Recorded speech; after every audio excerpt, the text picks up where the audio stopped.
بسم اللہ الرحمن الرحیم۔ السلام علیکم، میں رسین حیدر مظہر ہوں اور آپ میرا یہ ویلاگ دیکھ رہے ہیں۔ ناظرین، پاکستان میں اس وقت اپنا چند سال کا اقتدار بچانے کے لیے اور 3 سے 4 لوگوں کی ایکسٹینشن کی خاطر جو آئینی ترامیم کا کھیل کھیلا جا رہا ہے اور جس طرح سے صرف ایک سیاسی جماعت اور ایک لیڈر کو سسٹم سے آؤٹ کرنے کے لیے پورے نظام کو یرغمال بنایا ہوا ہے، اس کی ماضی میں کوئی نظیر نہیں ملتی۔ آپ ذرا یہ دیکھیں کہ ایک آئینی ترمیم جس کے نتیجے میں صرف عمران خان صاحب کو سسٹم میں سے آؤٹ کرنا، سویلین عدالتوں سے نکال کر ملٹری کورٹس میں ڈالنا، تحریک انصاف پر پابندی، قاضی جسٹس فائز عیسیٰ کی ایکسٹینشن، جنرل عاصم منیر کی ایکسٹینشن اور چیف الیکشن کمشنر کی ایکسٹینشن اور اگلے 5 سال پیپلز پارٹی کو دینے کے لیے پورے کا پورا کھیل رچایا جا رہا ہے۔ اور کوشش یہ ہے کہ کسی طرح سے فارم 47 کے مطابق آئی اس حکومت کو جو ہے وہ بچا لیا جائے اور یہ گھر نہ جائے، کیونکہ انہیں معلوم ہے کہ نئے چیف جسٹس کے آتے ہی جو الیکشن دھاندلی کا کیس ہے یہ کھلے گا اور اس حکومت کو شرمندگی تو اٹھانی پڑے گی، لیکن ساتھ ہی ساتھ جو ہے وہ یہ حکومت گھر چلی جائے گی۔ اس پورے کے پورے نظام کو بچانے کے لیے اب لوگوں کو چاہے گرفتار کرنا پڑے، چاہے اغوا کرنا پڑے، چاہے کچھ بھی کرنا پڑے، یہ طاقتور حلقے کر جائیں گے اور اس سے پاکستان کا جو رہا سہا ایک بوسیدہ نظام ہے وہ بھی دھڑم کر کے نیچے گر جائے گا اور پھر جو ہے وہ کوئی آواز اٹھانے والا نہیں بچے گا۔ آپ ذرا یہ دیکھیں کہ کل لیا سے تعلق رکھنے والے تحریک انصاف کے ایم این اے جو ہیں، کل رات ان کے گھر پر فائرنگ کی جاتی ہے اور انہیں ڈرایا دھمکایا جاتا ہے۔ ایک ایم این اے کے بچے کو اٹھایا جاتا ہے اور پلاس سے اس کی چھاتی کا ماس جو ہے وہ کھینچا جاتا ہے، اور یہ پوری کی پوری کاروائی جو ہے وہ ایک زوم میٹنگ میں ہو رہی ہوتی ہے، جہاں پر اس کی ماں بھی یہ سارے کے سارے مناظر دیکھ رہی ہوتی ہے۔ چلیں، تحریک انصاف کے MNAs, MPAs, senators کو تو ڈرانا دھمکانا یہ معمول کی روٹین ہے۔ کوئی ایسا ایم این اے آپ کو نہیں ملے گا جس نے اس حکومتی یا ریاستی بربریت کا سامنا نہ کیا ہو۔ اب کہانی مولانا فضل الرحمان تک پہنچ چکی ہے۔ کل رات آپ نے مولانا فضل الرحمان کی پریس کانفرنس سنی ہوگی، ہم نے اپنے یوٹیوب چینل پر لائیو بھی کی تھی۔ اس میں ان کے وکیل جو ہیں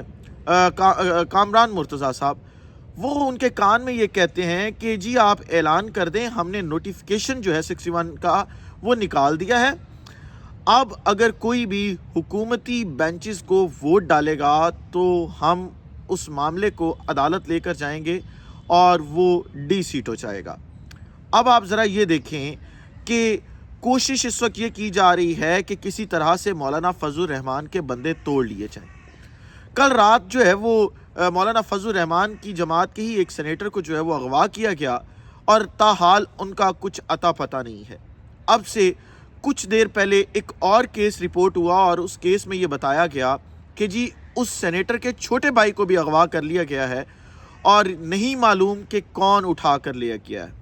کبھی آپ شاہ محمود قریشی کی بہو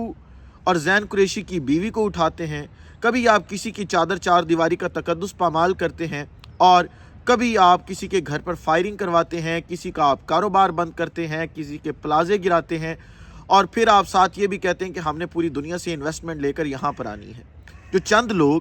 یہاں پر شریف خاندان اور زرداری خاندان کے علاوہ یہاں پر انویسٹمنٹ کر بیٹھے ہیں، خدارا ان کو کاروبار کر لینے دیں، انہیں اس ملک کے عزیز پاکستان میں جی لینے دیں۔ لیکن اب اس پوری کی پوری صورتحال کے مد نظر آپ کو معلوم ہے کہ مولانا فضل الرحمان یہ احتجاج اور اس سیاست سے تھوڑا سا پیچھے رہتے ہیں، لیکن کیونکہ اب معاملات اس نہج پر پہنچ چکے ہیں کہ حکومت کسی بھی قسم کا کام کرنے سے گریزاں نہیں ہو رہی، اسٹیبلشمنٹ کسی بھی چیز سے نہیں رک رہی، ویگو ڈالے گھوم رہے ہیں، لوگوں کو اغوا کیا جا رہا ہے، ڈرایا جا رہا ہے، دھمکایا جا رہا ہے کہ کسی طرح سے اس آئینی ترمیم کو ووٹ ڈال دیا جائے جو اس وقت مولانا فضل الرحمان کے بقول جو ہے وہ بلاول بھٹو زرداری اور شہباز شریف کی بقا کے لیے ضروری ہے۔ صرف ان دو شخصیات کی بقا کے لیے نہیں، بلکہ جنرل عاصم منیر، قاضی فائز عیسیٰ اور چیف الیکشن کمشنر سلطان سکندر راجہ اور چند اور اہم شخصیات کی بقا کے لیے بھی ضروری ہے۔ لہٰذا یہ نہیں رکیں گے، صحافیوں کی آوازیں بند کروائی جا رہی ہیں تو تحریک انصاف، کیونکہ اب سے کچھ دیر بعد یا جب آپ یہ ویڈیو دیکھ رہے ہوں گے اس وقت تو احتجاج کر چکی ہوگی، جب میں یہ ویڈیو ریکارڈ کر رہا ہوں تو ابھی کچھ دیر بعد جو ہے وہ پورے پاکستان میں کہ ہر شہر میں احتجاج کرنے جا رہی ہے اس آئینی ترمیم کے خلاف اور ایم این ایز اور سینیٹرز اور ایم پی ایز کے اغوا کے خلاف۔ تو اب جو ہے وہ تحریک انصاف اور فضل الرحمان کی جو جماعت ہے، مولانا فضل الرحمان کی JUIF، اس کے جو کریڈیبل سورسز سے میرا رابطہ ہوا ہے ان سے یہ خبر معلوم ہوئی ہے کہ تحریک انصاف اور فضل الرحمان کی جماعت نے یہ فیصلہ کر لیا ہے کہ ہم ڈی چوک کی طرف اب مل کر ایک لانگ مارچ کریں گے۔ اس لانگ مارچ میں صرف تحریک انصاف شامل نہیں ہوگی، اس لانگ مارچ میں جو ایک پلیٹ فارم کی بنیاد رکھی گئی تھی تحریک تحفظ آئین پاکستان، اس پلیٹ فارم پر موجود تمام جماعتیں جو ہیں وہ مل کر یہ لانگ مارچ کریں گی اور ڈی چوک پر جا کر دھرنا دے دیا جائے گا۔ اب دیکھنا یہ ہے کہ حکومت اس وقت اس کے اوپر کیا رد عمل دیتی ہے، کیونکہ اس وقت حکومت کا پلان اے بھی ناکام ہو چکا، پلان بی بھی ناکام ہو چکا ہے، اور اس وقت جو اسلام آباد سے تازہ ترین تفصیلات موصول ہو رہی ہیں اس کے مطابق پورے اسلام آباد کو ایک دفعہ پھر جو کنٹینر سٹی ہے وہ بنانے کی کوشش کی جا رہی ہے۔ اس وقت میں نے کچھ ویڈیو کلپس بھی دیکھے ہیں، ڈی چوک پر جو پولیس اور رینجرز اور فوج کی بھاری نفری ہے وہ تعینات کر دی گئی ہے اور ہر قسم کا جو احتجاج ہے اسے روکنے کی کوشش کی جا رہی ہے۔ مجھے معلوم نہیں کہ ان کو مشاورت کون مشورے دیتا ہے، کون ان کے ساتھ چلتا ہے، جو اس حکومت کو اور اسٹیبلشمنٹ کو یہ مشورہ دیتا ہے کہ کوئی بھی احتجاج ہو، چاہے وہ